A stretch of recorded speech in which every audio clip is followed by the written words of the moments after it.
পুজোর মুখে 468টি বাস উপহার পেতে চলেছে রাজ্যবাসী, জানালেন পরিবহন মন্ত্রী Arjun Singh.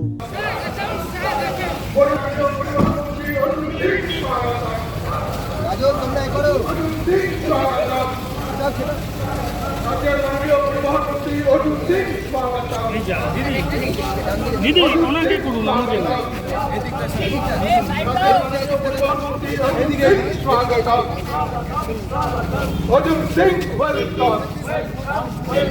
Arjun Singh, welcome. परिवहन मंत्री अर्जुन सिंह स्वागतम.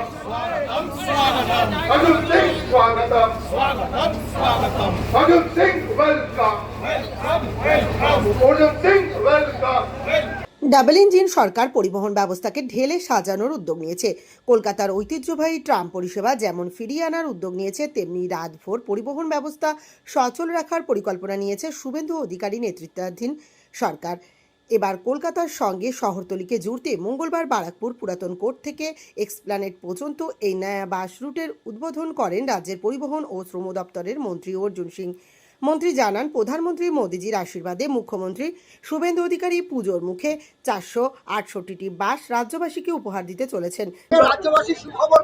পুজোর আগে রাজ্যবাসীকে নতুন বাস উপহার দেবেন আমাদের মাননীয় মুখ্যমন্ত্রী। আমাদের মোদীজি আশীর্বাদে 468টা বাস আছে, তার মধ্যে ইলেকট্রিক আছে, সিএনজি আছে, সবই আছে। তিনি বলেন, ভালো গাড়ির টায়ার পার্টস গায়েব হয়ে যেত, গাড়িতে পুরনো টায়ার লাগানো হতো। এইসব বন্ধ করতে পারলে সোনা বাস চলতে পারে, তবে আয়ের চেয়ে ব্যয় অনেক কম হবে। কিন্তু তৃণমূল জামানায় আয়ের চেয়ে ব্যয় বেশি হতো। টায়ার চুরি, পার্ট চুরি, এটা বিগত সরকারের আমরা দেখেছি। ভালো ভালো গাড়ি তার পার্টস গায়েব হয়ে যায়, বিক্রি হয়ে যায়, টায়ার পুরনো টায়ার নিয়ে এসে লাগিয়ে দেওয়া হয়। তো এই লিকেজ গুলো যদি বন্ধ করে দেওয়া যেতে পারে, তাহলে সোনা বাস চালানো যেতে পারে। আমার কথাটা কোনো ভুল নয়, কেন যা যা আয় হবে তার থেকে ব্যয় খুব কম থাকে, কিন্তু এখানে ব্যয় বেশি হয়ে যাচ্ছে, আয় কমে যাচ্ছে। বলছি দাদা, একটা যে বার্তা দিবেন যে এই যে পরিবহন দপ্তরে যাতে কোনো রকম মহিলাদের যে সুযোগ দেওয়া হয়েছে, সেই সুযোগ থেকে যাতে বঞ্চিত না হয়। এরকম মাঝে মাঝে আমাদের কাছে কমপ্লেন আসছে, কোনো ড্রাইভার হয়তো বদমাশি, জানেন তো এখনো পুরনো ভাইরাসটা কিছু কিছু জায়গা আছে। সেই ভাইরাসরা আমাদের পরিকল্পনাগুলোকে, আমাদের যে প্রজেক্টগুলোকে তারা বানচাল করার চেষ্টা করছে। তো আমরা এই মহিলাদের জন্য পিঙ্ক কার্ডও আমাদের মুখ্যমন্ত্রী বলেছেন, পিঙ্ক কার্ড তৈরি করে তাদের হাতে দিয়ে দেওয়ার জন্য, তাদের মধ্যে সমস্ত ডাটাগুলো থাকবে। কিন্তু আমরা রিকোয়েস্ট করেছি কি কোনো রকম এরকম কমপ্লেন যাতে না আসে। কটা বাস চালু হলো এখানে A11 আছে, S11। দেখুন, বাসের কোনো অভাব নেই, বাস চলবে, যতগুলো বাস দরকার হবে। এক একটা বাস 4 থেকে 5টা ট্রিপ করবে, অসুবিধা হবে না।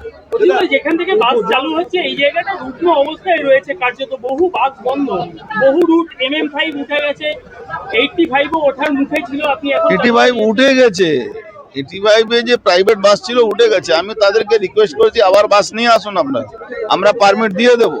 একটাও বাস 85-এ নেই। NN5ও চালাবো, সবটাই চালাবো। পরিবহন মন্ত্রী আরও জানান, প্রধানমন্ত্রীর কাছে 1000 বাস চাওয়া হয়েছে। বিগত সরকারের আমলে 500 থেকে 700 বাস অকেজো হয়ে গিয়েছে, কিন্তু এবার কলকাতা সহ জেলায় অত্যাধুনিক বাস চলবে। বাস এখানে প্রায় 1000 বাস আমরা প্রধানমন্ত্রীর দিকে চেয়েছি, আরো 1000 বাস সবাইকে উনি সব জায়গায় যাচ্ছে। আমাদের রাজ্য সরকার, বিগত রাজ্য সরকার কি করেছিল, 500-700 বাস ওই পচে গেছিল, ইউজ করেনি। আমরা এক থেকে এক অত্যাধুনিক বাসগুলো চালাবো। আপনি ইতিমধ্যে দেখেছেন সিকিম সঙ্গে সমঝোতা হয়েছে, ইতিমধ্যে দেখেছেন বাংলাদেশে বাস চালু করা হয়েছে। আমরা অত্যাধুনিক বাস, এক একটা বাসের দাম 2 কোটি টাকা আছে, সেই বাসগুলো আমরা চালাবো। বাসে নারী সুরক্ষার জন্য কি আলাদা কোনো অত্যাধুনিক ব্যবস্থা থাকবে? নারী সুরক্ষা তো জন্য এই আইনটা আনা হয়েছে। নারী সুরক্ষা স্পেশালি আমার মনে হয়েছে বাংলা নারী সুরক্ষিত থাকবে, কেন আইনটা আমরা যেভাবে কড়া করেছি, আর রেপিস্টদেরকে যেভাবে তার ব্যবস্থা করা হচ্ছে, আপনি নিশ্চিত থাকুন নারী সুরক্ষা বাংলায় থাকবে। দেখুন, জিপিএস তো সব গাড়িতেই লাগানো হবে, ওর শুধু ওটা নয়, আরো আমরা সিসিটিভি লাগাবো, আমরা তার কন্ট্রোলিং জায়গাটাকে মজবুত করব। আমরা আপনার টোল ফ্রি নাম্বার বাসে রাখবো, তার অ্যাকশনও হবে। এখন আমার কাছে দুনিয়ার মেসেজ আসে, এখানে আমাদের সমস্যা হচ্ছে, ওখানে আমাদের সমস্যা, আমরা দ্রুত গতিতে তার সাথে সলভ করার চেষ্টা করি। শ্রাবণী মেলা শুরু হচ্ছে আজ থেকে। মন্ত্রীর অভিযোগ, এক রুটের বাস অন্য রুটে চলছে, 200 অটোর পারমিট রয়েছে, সেখানে চলছে 600 অটো। এইসব দুর্নীতি বন্ধ করতে হবে, পাশাপাশি টোটো অটোর দৌরাত্ম্য কমাতে হবে। প্রত্যেকটা রুটে, এখানে রুট পারমিট নেই, পারমিট আছে হিঙ্গলগঞ্জে, চলছে ব্যারাকপুরে, পারমিট আছে 200 অটো চলা, চলছে 600 অটো। তা এইসব দুর্নীতি কাজগুলো আমরা বন্ধ করব। সিন্ডিকেট এই সিন্ডিকেটও তো টাকা তুলতে হতো, 100 করে প্রত্যেক দিন তাদেরকে টাকা দিতে হতো।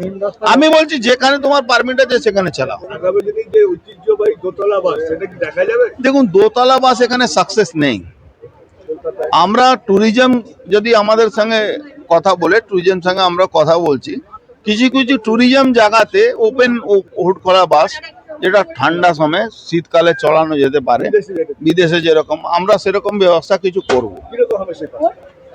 ওই দোতলাই হবে, উপরে হুড খোলা থাকবে। দাদা, ট্রামের জন্য কি প্রচন্ড একটা বিষয় যেটা হচ্ছে সরকারি বাস আমাদের যেরকম দেখলাম যে গতি খুব কম তুলনামূলক প্রাইভেট বাসগুলো খুব তাড়াতাড়ি চলে যায় সেই জায়গায় দাঁড়িয়ে কি না, সেরকম কোনো ব্যাপার নেই, গতি থাকবে। রাস্তা যদি ভালোভাবে ফাঁকা থাকে, এই টোটো দৌরত্ব, যেখানে টোটো হাজার হাজার টোটো বেআইনি ভাবে চলছে, যেখানে স্পিড গাড়িগুলো চলে, স্পিডে গাড়িগুলো, সেখানে তো টোটো চালানো উচিত না, আইনে বাধা আছে, কিন্তু সেখানেও চলছে, সেটা আমরা বন্ধ করাবো। কত কর্মসংস্থান